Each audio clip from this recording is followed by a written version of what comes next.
आता उन्हाळा सुरू झाला की आपल्याकडे वर्षभराच्या साठवणीचे पदार्थ करायला सुरुवात होते. तर आज आपण दुप्पट फुलणारे आणि तोंडात टाकताच विरघळणारे बटाटा साबुदाण्याचे पळीपापड कसे करायचे ते बघणार आहोत. काही खास टिप्स जर फॉलो केल्या ना तर तुमचे देखील पापड असे छान पांढरे शुभ्र आणि कुरकुरीत होतील. चला तर मग वेळ न घालवता बटाटा साबुदाण्याचे पळीपापड कसे करायचे ते आज आपण बघणार आहोत. अतिशय सोपी अशी ही रेसिपी आहे. आता बटाटा साबुदाण्याचे पळीपापड करण्यासाठी इथे मी अर्धा किलो साबुदाणा घेतलेला आहे. आता हा साबुदाणा आपल्याला आधी स्वच्छ असा धुवून घ्यायचा आहे आणि यातील जे पाणी आहे ना ते काढून घ्यायचं आहे.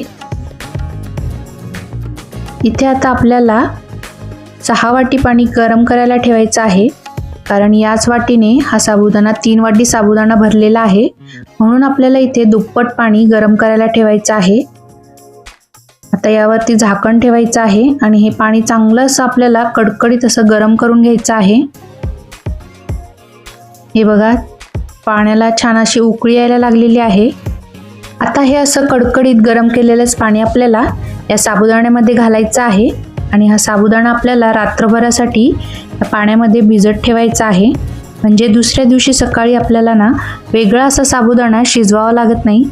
या गरम पाण्यामध्येच हा छान शिजला जातो आणि भिजला देखील जातो, म्हणून असं कडकडीत गरम पाणीच घालायचं आहे. आता हे रात्रभरासाठी झाकून ठेवायचं आहे. आता दुसऱ्या दिवशी सकाळी काय करायचं, इथे आपल्याला 1 किलो बटाटे घ्यायचे आहेत.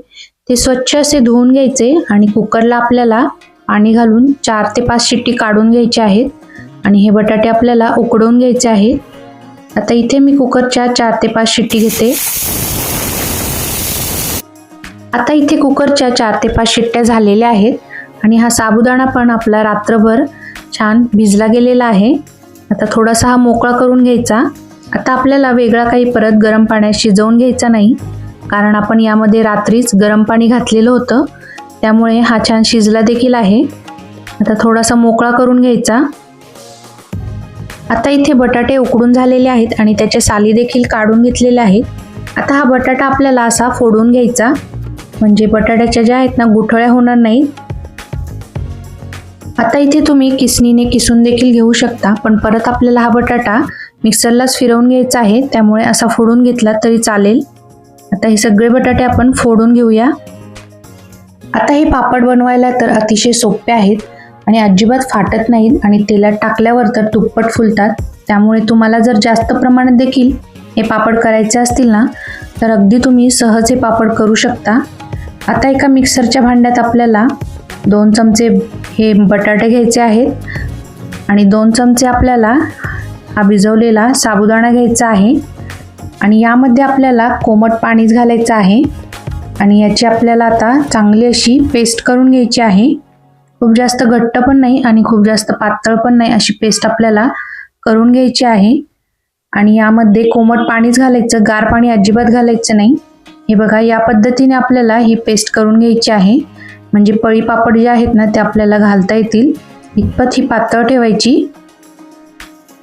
तर इथे बघा, अर्धा किलो साबुदाणा आणि 1 किलो बटाटे यामध्ये भरपूर असे पापड होतात.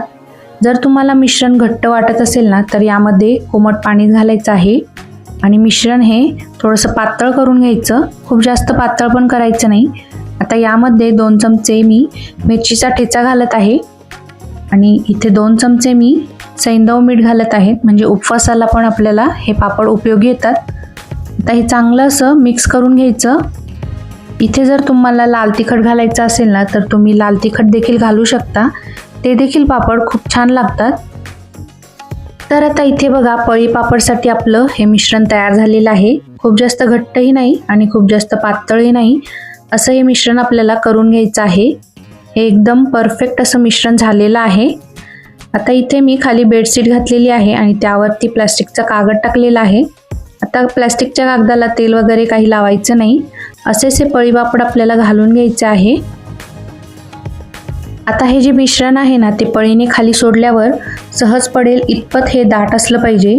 आता पापड असा गोल पसरवून घ्यायचा आहे आणि खूप जास्त पातळ पण पापड पसवायचा नाही, नाहीतर वाळल्यानंतर तो अजून पातळ होतो आणि लवकर असा निघत नाही.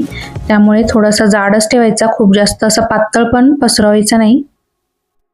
आता हे जे पापड आहे ना, शक्यतो उन्हामध्येच वाळत घालायचे, कारण वर्षभरासाठी आपल्याला हे पापड स्टोअर करून ठेवायचे असतात. म्हणून या पापडांना आपल्याला कडकडीत असं 2 ते 3 दिवस चांगले वाळवून घ्यायचे आहेत. आता इथे माझे सगळे पापड घालून झालेले आहेत आणि ऊन देखील आज चांगलं असं कडकडीत पडलेलं आहे. इथे बघा आता 2 दिवस छान कडकडीत उन्हात हे पापड वाळवून झालेले आहेत आणि पापड छान असे वाळले देखील आहेत. आता हे पापड आपण तेलामध्ये तळून बघूया. त्यासाठी आपल्याला तेल चांगलं असं कडकडीत गरम करून घ्यायचं आणि गॅसची आच नंतर आपल्याला मध्यम करायची आणि मध्यम आचेवरतीच हे पापड तळून घ्यायचे आहेत. हे बघा तेलात टाकताच हे पापड छान असे दुप्पट फुलतात आणि अगदी पांढरे शुभ्र असे हे पापड झालेले आहेत.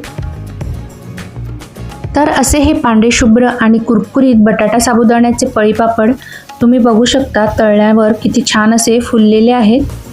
ही रेसिपी नक्की ट्राय करून बघा आणि तुमचे पापड कसे झाले ते मला कॉमेंटमध्ये नक्की सांगा. जर तुम्हाला आजचा व्हिडिओ आवडला असेल तर व्हिडिओला लाईक करा, शेअर करा आणि सबस्क्राईब करायला विसरू नका. चला तर मग पुन्हा भेटूया अशाच एका नवीन रेसिपीसोबत.